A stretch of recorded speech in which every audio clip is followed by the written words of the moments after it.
La rencontre avec la Fédération évangélique de Côte d'Ivoire. La délégation GPS Côte d'Ivoire a lors de cette rencontre salué le message de paix, de tolérance et d'apaisement lancé par les guides religieux à l'endroit de la classe politique dans son ensemble. Au nom du président de GPS, M. Guillaume Kibafori Soro, la délégation GPS Côte d'Ivoire a encouragé la Fédération évangélique de Côte d'Ivoire dans cette démarche. La délégation GPS Côte d'Ivoire adresse également ses remerciements aux guides religieux pour les prières de paix formulées.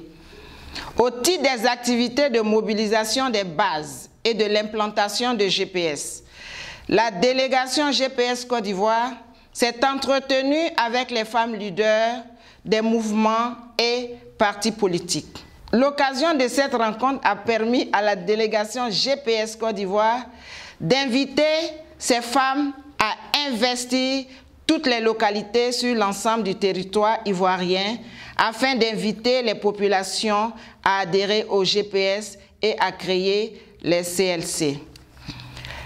La délégation GPS Côte d'Ivoire a aussi demandé aux différents mouvements et partis politiques de rassurer la population sur le maintien de la candidature de M. Guillaume Kibafori Soro, président de GPS, aux élections présidentielles du 31 octobre 2020. Ce sont 50 femmes leaders des mouvements et partis politiques affiliés qui ont assisté à cette rencontre. Activité des délégations régionales. La délégation GPS Côte d'Ivoire s'est félicitée du bon déroulement des activités des délégations régionales. Elle note avec satisfaction que ces missions de terrain permettent de rassurer les populations et de booster par la même occasion les adhésions ainsi que la création des CLC. La délégation GPS Côte d'Ivoire invite les délégués régionaux à maintenir la proximité avec les populations.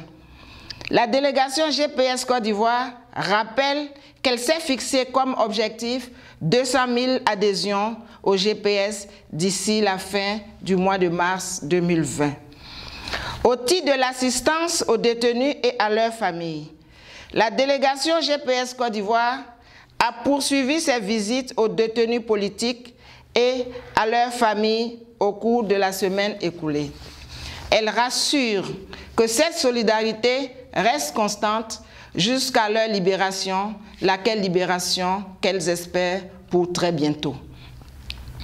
Au titre de l'analyse de la situation globale, la délégation GPS Côte d'Ivoire trouve inadmissible le tâtonnement observé dans la mise en œuvre du processus d'identification des Ivoiriens. La délégation GPS Côte d'Ivoire interpelle le gouvernement sur la discrimination en cours qui consiste à payer les timbres pour une partie de la population au détriment de l'autre. La délégation GPS Côte d'Ivoire rappelle au président de la République qu'il a l'obligation de garantir aux populations un traitement équitable, sans discrimination aucune, dans la délivrance des cartes nationales d'identité. Fait à Abidjan, le 29 février 2020, pour la porte-parole, Mme Zie Minata Kone.